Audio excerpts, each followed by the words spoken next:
Today I'd like to talk about diaphragm pressure gauges and how they relate to Bernoulli's equation.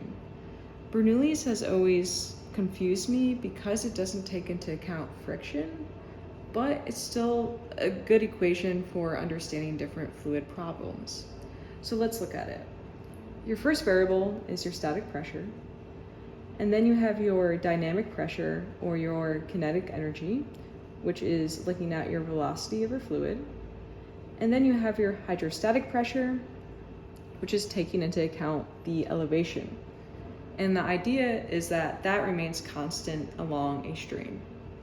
So if we're looking at water flow through a pipe, if we have 20 psi of supply here and the valve is closed, we're going to see 20 psi at our pressure gauge.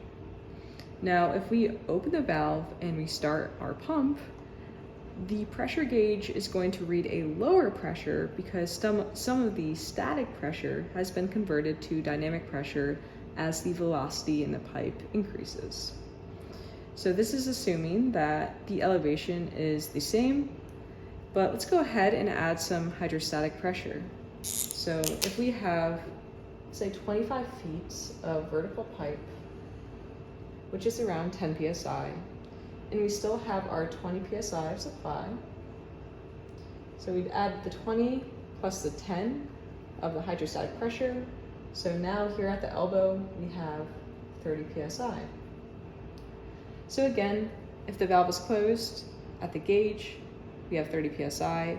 If the valve opens and the pump starts, that pressure is going to drop.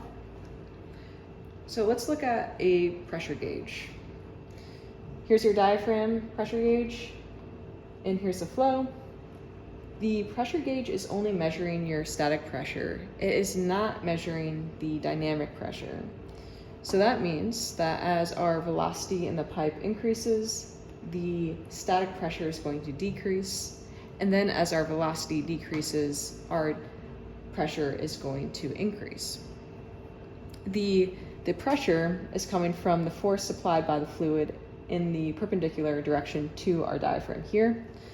So as that force is supplied to the diaphragm, that's going to deflect up into a stem, which further applies a force to an assembly within the gauge. That assembly is going to slightly rotate in a proportional increase to our pressure applied by the fluid. So that's going to then turn our pointer to display the appropriate pressure.